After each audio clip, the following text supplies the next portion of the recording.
Hola everyone, hola from the city of Santa Marta, Colombia. This is my first vlog from Colombia.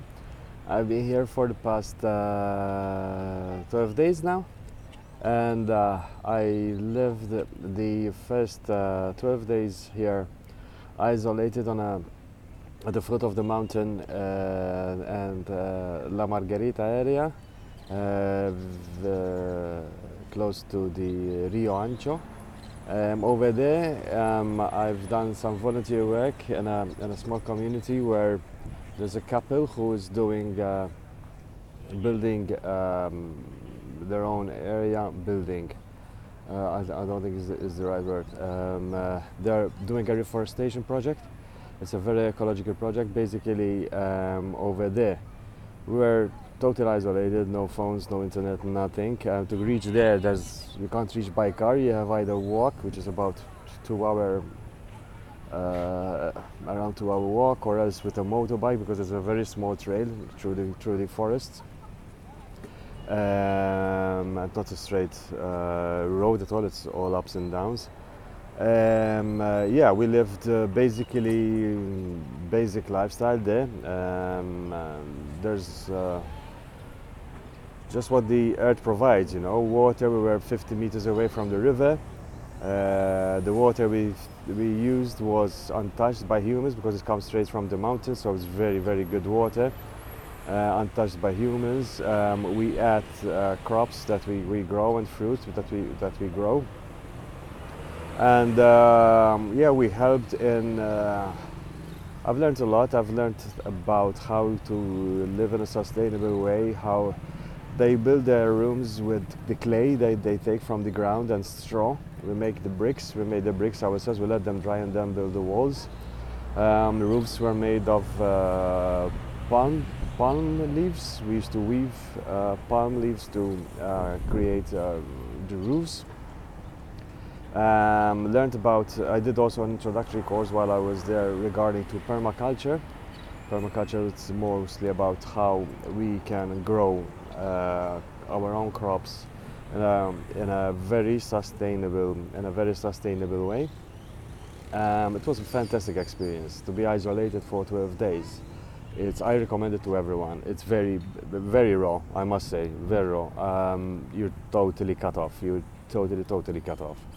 I mean, there's no luxury at all. Zero. When I say zero, zero. You start your fire to cook. Only you use the dry toilets because all the waste is reused. We use the compost. If someone up there gets in some plastic, we reuse that plastic. There's no rubbish disposal system, obviously, up there.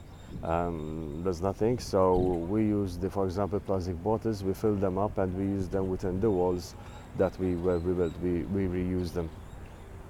They're doing a reforestation project there. It was land that previously was used for cattle herding, and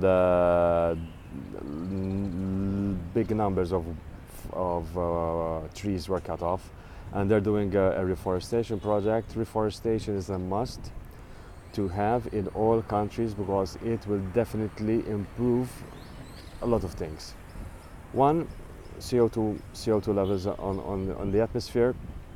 It will definitely go down. It will definitely improve the impact of flooding because trees absorb a lot of water. If we cut those off, basically all the water comes to the villages and cities. We reduce the erosion of the soil, which we're losing a lot. So it was a fantastic experience, and I've learned a lot. So yes, I've been around a bit, and Colombia is no exception. Like any other country in the world, there are obviously environmental issues. Groundwater has been contaminated. I've been to a small village, Palomino. It's still quite raw. It's like a backpackers village. But I've seen already billboards coming up that big hotels are being built for the coming 2-3 years, and Yeah, I hope that they will do it in a sustainable way. But I've spoken to some locals here that the water, the groundwater was used to be very good, but now it's already contaminated. So it's everywhere. Even the sea behind me here, I'm in Santa Marta. When you walk by the beach, you see floating plastics almost everywhere. So here it's no exception. But I'm very positive. It's not that a lot of projects are going on worldwide to improve the situation. I'm very positive that we will improve our climate for sure.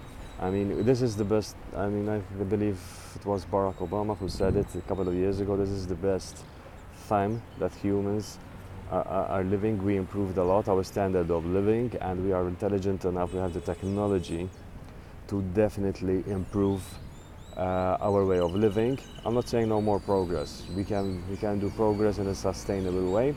When it comes to energy and when it comes to waste, we have to be more ethical in our choices and less consumerism. Lots of projects here of reforestation going on, which is fantastic. And I've seen also countries like Indonesia and Malaysia are embarking in a big reforestation projects. These are countries that can be really hit by floods, and they know that reforestation will definitely improve the situation. So yes, let's stop cutting trees. We need them. We need them within our cities. I've seen their projects here, roof gardens, where they grow their crops, their veg, and their trees on their gardens, even in cities. So that's very much encouraging. It's encouraging. So yes, we can do it. I'm very positive of this. I've finished now my volunteer work. I've been doing volunteer work for the past 5 months now. Now I'll be going around a bit, and I would like to see more of nature and more of historical sites. I'm here in Colombia for the next 10 days. Unfortunately, Colombia also, there's a refugee issue here. It's not only in the Mediterranean, guys. I mean, here the situation in Venezuela has an impact on all neighboring countries. There are people here who really struggle to finish the day, to go along from one day to another. So yes, it's a problem here. But yes, I will be going around in Colombia here for the next 10 days, and then my next stop is Peru. I'll be going down to Peru, to the south of Peru. I'll be doing some trekking there, some valleys and some mountains. Obviously, I plan to visit the great site of Machu Picchu. So yes, so it's been great here so far. I'll keep you posted with my travels and what I learned from here. So don't give up, guys. We can do this planet much better place. One thing I did over there also is I did, since we had a lot of clay, I did a small sculpture from clay. I did the Maltese goddess that we find in our Neolithic temples in Malta, what we call the Fat Lady, and I left it there as a memo from myself. I was the first Maltese on the project, which was great. Great people, and this couple who run this land is a guy from England, and Russ and Sandrine from France, together with their daughter, 7-year-old daughter. They live there. It's an amazing life. It's a bit raw for me to stay there for a long period of time. It's too isolated. But yeah, it's a choice. It's a choice what a person can make. So yes, so goodbye from Colombia, and we'll be in touch soon. Love you all, and I miss you all. Cheers. Bye.